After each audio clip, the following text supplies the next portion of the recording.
Hey, it's Denise. I'm speaking my piece, and I'm here with Olympic champion and American record holder, Masai Russell. Masai, how are you feeling today? I'm good. I'm happy. I'm blessed. First race after 2 months, 12.5. I'll take it.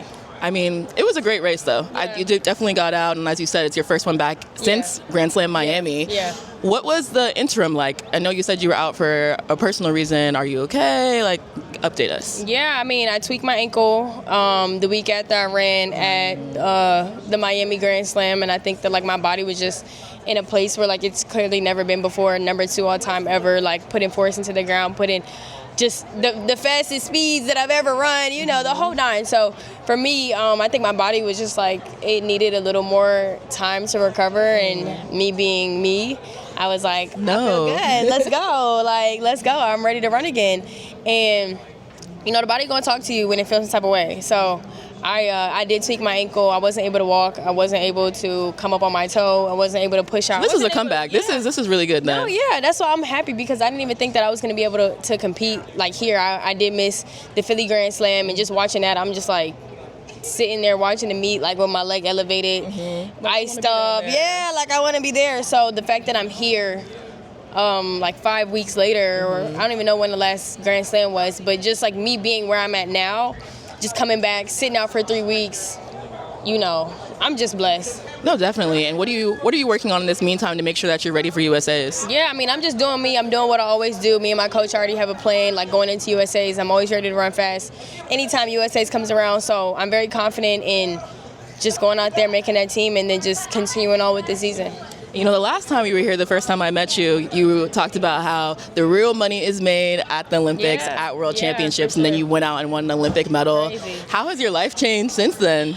My day-to-day life has not changed at all. I just think, like, when I step out on the track, feel it. Yeah, the crowd knows who I am. I mean, people already knew who I was, but like now, you know, on a global level, you win the Olympics, like even more people know who you are. They know your name. They're like, hey, that's the Olympic champion. So I feel like the standard for me now is like, the standard for myself has always been there, but the standard or the expectation from other people is there now too. Like, I don't think anyone expected for me to do what I did last year, but you know, for me, I already had, I put expectations on what I believe I should do, but then of course, like, you know, you win the Olympics and you break the American record and run 12-1. You know, that changes things, and that changes what people expect of you. So I don't think anything for me has changed day to day. It's more so about like the external. The eyes on you. Yeah, how people view me externally. No, that definitely makes sense. And, you know, you can't let the outside expectation kind of dictate what's going on internally. So what drives you today? Shoot, my Lord and Savior. Period. Amen. You know, like, I just have so much faith in myself and faith, like, in my process and just where God has, like, led me and called me. And I just listen to where I'm being called. No, the steps are, like, mapped out. Yeah, exactly. So, you know, I don't perform, I feel like, for anybody else anymore. It's more so about, like, me just doing me. And I know that God has given me everything that I need to be the best me. So however it looks, wherever the cards fall, like, it's always a learning lesson for me. It's just about the perspective that you take when, like, you have either a good day or a bad day. It's like, I can turn this up or I can learn something from this. So for me today, like, this was like, I could take it as a good or a bad. I'm taking it as a good because, you know, I ain't ran in 2 months, and it was just good to see that race. And I think I would have ran faster if I didn't, like, flinch at the start. I think I Okay, so I wanted to ask you about that yellow card, because on TV, it looked... You can see it? Nah. You know, I definitely flinched. I was, like, ready. And that's never happened to me. Like, I'm usually, like, stuck in the blocks. But, like, you know, I ain't never missed a couple meets before either. So I think I was just ready. I was excited. I was just ready to hop out the blocks. We appreciate a yellow card, though. Yeah, no, I was just like, I'm going to run under protest regardless. Like, you know, I'm going to run under protest. If I get DQ, I'm going to run under protest. Like, I don't care. So, I mean, I was happy to give me the yellow card, and, you know, we just kept it moving. No, absolutely. Are you watching Love Island? I am. Okay, so that's... I never thought I'd be watching it. I never thought I'd be watching it. This is your first season? Yeah, it's my first season, but everyone's saying season 6 is better. But Yes, season is I agree. That was my first season. So messy, so nasty. But my little sister, shout out to Soleil, because she's the one, actually my little sister and social media have convinced me to watch freaking Love Island. I never thought I'd see the day where I was watching Love Island, but I haven't got my boyfriend watching now. Oh. We tapped in. Okay, so what's your take? What's the hot take? Or what's your Love Island opinion?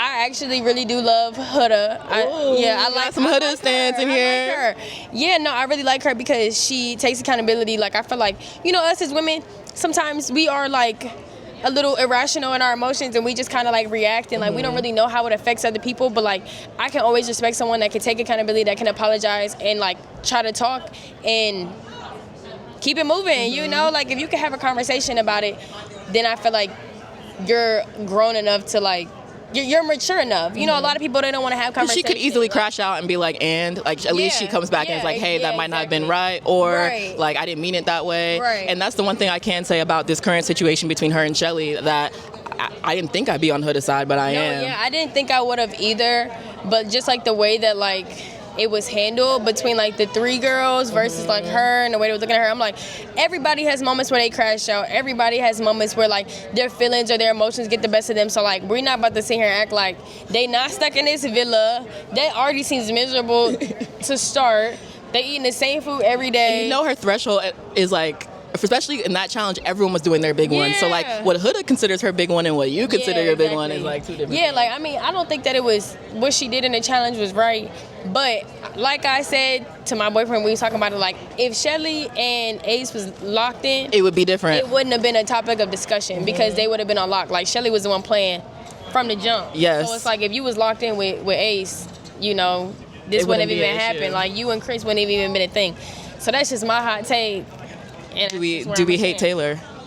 No, I actually don't hate Taylor. Mic check. No, I actually don't hate Taylor because I feel like as a grown woman, she's 27 or 28. Yes. I feel like everybody could see the signs. Like it's like she was trying to convince herself that he liked her more than what he did, and I think that he could have like spoke up and said a little bit more, but like. Only time he started showing her a little bit of interest is when Jalen was there. Jalen was around. So it's like, is that not a red flag? Like, why he acting right when somebody else is around? And I'll say I fell on the side where I was fooled. I was like, they might actually like each other, but there was that side that was like, no, he don't like her from jump. Yeah, and to see how he's handled everything, I'm like, get him. Look, PSA, get him out my villa. No, yeah, I mean he made Landria look so bad, like very bad. I don't know. I was just but like, it's not a kick out offense for you. You're like, actually, he's not as much in the wrong as we think. I don't think that he's in the wrong. I think that he just could have communicated a little better. But even when he did communicate. No, he was trying to play both sides. He was definitely playing both sides. But I think that he could have been more direct, like, this is what I want. I just don't think he wanted to hurt her feelings. And that's fair, especially because they are very aware that America is watching them. Yeah. Second fun question. It's Pre's 50th birthday, so I want to know if you can name 50 things. It could be 50 of anything. You don't have to actually like name the 50 things, but what's the category that you can name the 50 things under? 50 things?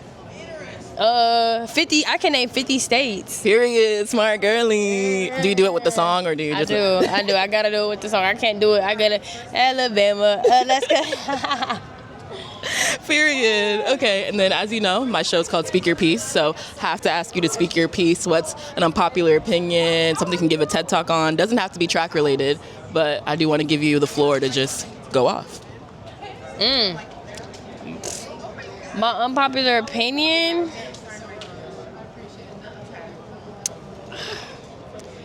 I have no idea, but maybe I can speak my piece. I can have a TED Talk about just like mindset and like how you view life, how you speak to yourself, how you think of yourself. I could definitely speak to that. What's your number one wellness, mindness tip for somebody? Just like your words form your world. Like just be very careful with what comes out of your mouth. Period. And I was gonna say earlier when you were just talking about your mindset, I'm like, wow, you have such a good outlook, and like it really is positive, and it does, but it trickles down. Like even when we met last year, like for Pre not to go your way essentially, and you were like, that doesn't faze me. Like I know what I'm gonna come here to do. Outdoors killed it. Olympics killed it. You had an indoor season where you were just running through people, and even for you to get injured and come back and be here to compete, like you had such a long indoor season where you were just going. So to give your body that rest was definitely needed. But that mindset, girl, even after becoming Olympic champion, it seems so you've only elevated it and made it more positive. Yeah, no, I mean, like I tell everybody, I don't think that I would have been blessed with the Olympic title if I wasn't ready to carry that weight. And I think God blessed me. He knew what he was doing. And yeah, I mean, it's not easy, but like you just gotta like speak life. Like the more you speak life, the more it'll come. Everything that I've done in my life, I spoke over it before it's come to fruition. So yeah, just speak positive regardless of what your situation looks like or how you may internalize it. Just keep speaking life, and I promise that your situation will change. Period. Hey, it's Masai, and I'm speaking my piece. Period. Thank you so much. So good seeing you, boo. Good seeing you too.